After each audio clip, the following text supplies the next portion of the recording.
Good morning, everyone. You want to stick around for this one. The all-female air race team from UND has been making headlines over the last few weeks, and we have the ladies right here in studio to talk about their incredible air race classic experience. Good morning. Good morning. And when I say you've been making the headlines, my personal headlines have been made. I don't stop talking about you guys. The second y'all launched, I couldn't shut up about it.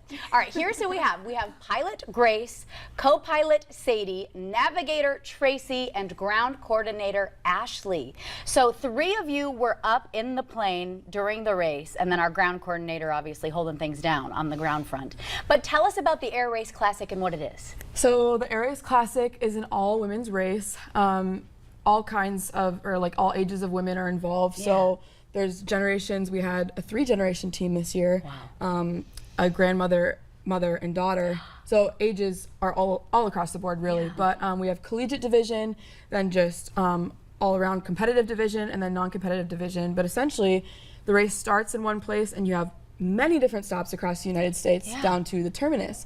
So this year we started in Grand Forks, North Dakota, celebrating the 94th year of this event of the Air Race Classic. It started as the Powder Puff Derby, and obviously we kind of talked about it, but Amelia Earhart was a part of that, right? So it's a huge thing to be a part of, super empowering experience, and we raced from Grand Forks, North Dakota to Homestead, Florida in 4 days. Oh my gosh. Okay, so the day that y'all launched and took off, I read Amelia Earhart had competed in this, and I thought, everyone needs to know about this always.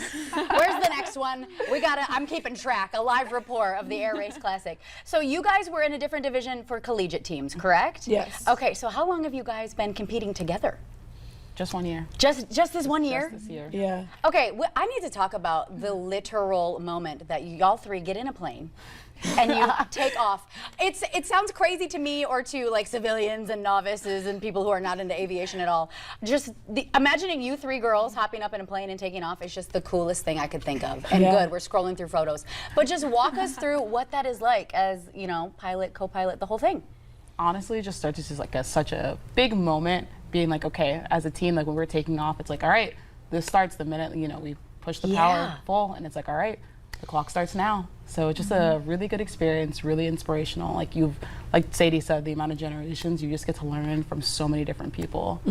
Okay, so tell us about like each of your roles specifically. I know that, you know, the titles give it away a little bit, but as the pilot, tell us what you're responsible for. At the end of the day, I have final authority. So like, you know, in case if something were to happen, I would make the final decision, but the whole idea is for us to still work as a team. So including, yes, we have the co-pilot and we have the navigator, but it's using all of our resources and really having a balancing act in the aircraft of like, oh, what's going to do this, using crew resource management in the aircraft as well.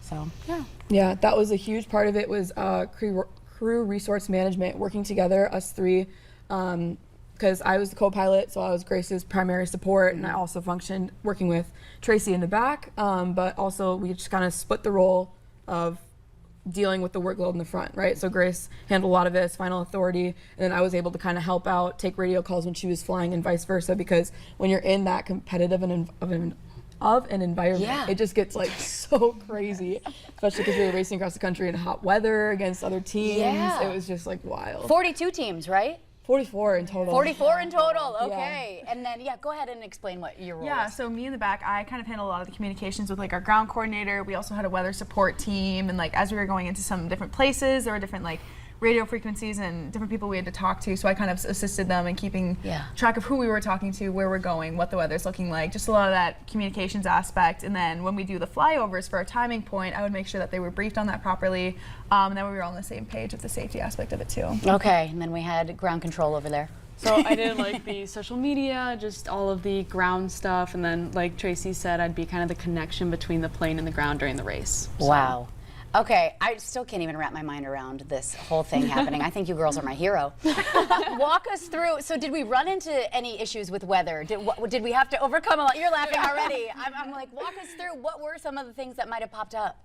Definitely thunderstorms this year compared to last year. I raced last year. A lot of thunderstorms.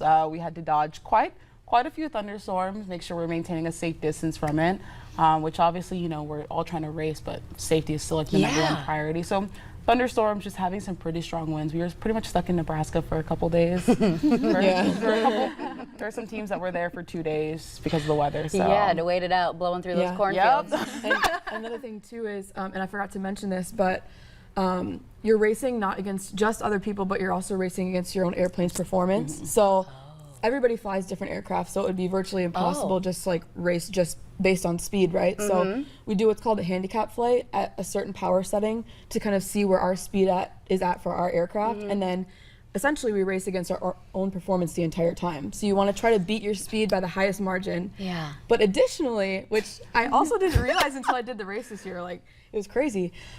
Tracy mentioned the timing point. So how you start and how you start that timer to beat your own time is you do a low pass over an airport, like really close to the ground, and then you line up with this timing point in the airport, and that's how it starts.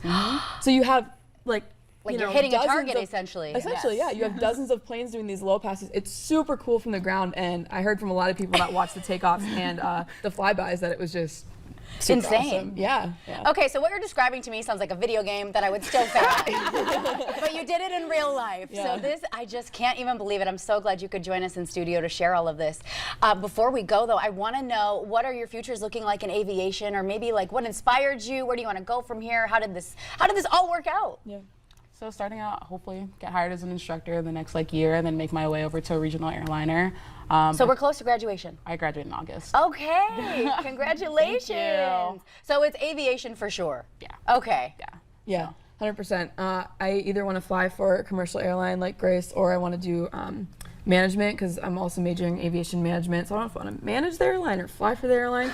But regardless, after the air race, I want to do something and advocate for women aviators, because it's so awesome. Yeah. Yeah, definitely. Same thing. I want to do either airlines, or I'm also an unmanned aircraft systems major too. So I'm trying to decide between doing unmanned work or manned work, and just making sure to spread the word too about women empowerment. Like, this race is humongous for connections, and it's something that we don't get in a college environment either. Right. So it's super exciting to be able to do that and spread the word about it. So fun. Yeah. I'm also hoping to go airlines would be the goal. So. Well, congratulations. You know, and I didn't even think to ask, the training versus the coursework. How much training did we all need? How many hours? Oh God, we can't add them up. That's a very good question. I shouldn't have ended on this question. I know it's a lot. I can only imagine what goes into it. Round of applause. I'm just so proud of you girls. I'm so excited for the future of women in aviation, and I'm just so glid you could join us today. And Thank really, you. and yes, congratulations to all of you. Yeah, Wow, thank thanks you for so having much. us. Thank you. Yes, I could cry. I'm so proud. All right, stick around, everybody. We have tons coming up right here, including some new trends with Leela and Lavender. We'll be checking in after the break.